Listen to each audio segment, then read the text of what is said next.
Today we're going to take a look at Point Salad from AEG and Flat Out Games, designers Molly Johnson, Robert Melvin, and Shawn Stankewich.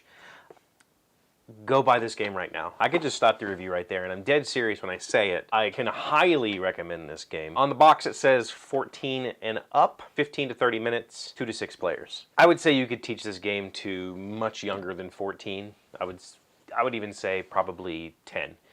10 years old could handle this game pretty easily. There's math, but it's nothing outrageous. The game is a drafting game.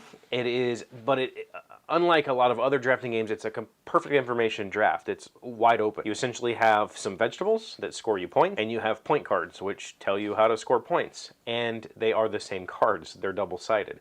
So you might have a card that says, for having the most onions, you get 10 points. Or for each pair of tomatoes you have, you're going to get 5 points. Or you might have cards that give you bonus points for having peppers, but you lose points for having cabbage. And so on your turn, you can take either 1 point card or you can take 2 vegetable cards, and that's your turn. In addition, you have a special action. You can flip over 1 point card. So if you have a point card that's going to score you some negatives, or you really need the vegetable that's on the other side, you can just flip that card over and it becomes a vegetable. You play until the deck runs out and then you total points.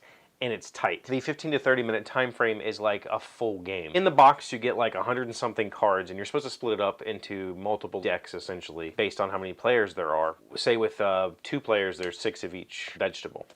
And you could play 3 groups of 6 in that 30 minutes. So you could play through the whole deck of cards in 30 minutes, even though you only use a portion of it at one time. And the thing is, the reason I say that go buy this game is I think it shines at 2 players. 2 players is where it's at. And 2-player drafting games are very few and far between. Because it's an open, perfect information draft, and because there's 6 vegetables on the table and 3 point cards, it gives you the opportunity to do a little bit of setup. You take that point card that gives you points for having peppers, and you're hoping that there'll be, 1 or 2 peppers left on the table on your next turn based on what your opponent might take.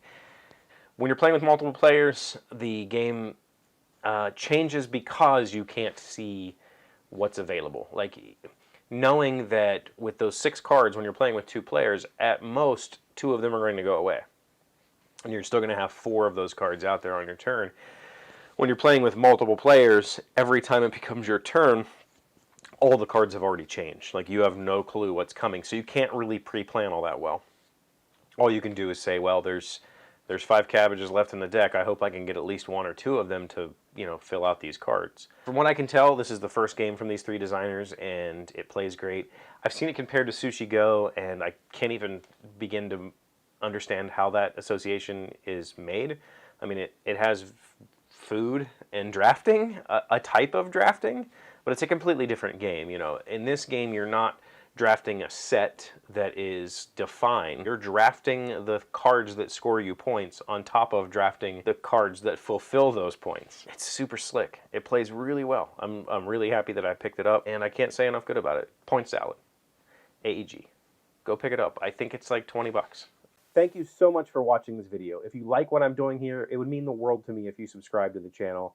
Click the notification bell if you'd like to be notified when I post new videos. And if you have any comments or thoughts, please leave them in the comments below. If you'd like to see my thoughts on any other games, leave those in the comments also, and I'll try to get to them when I can.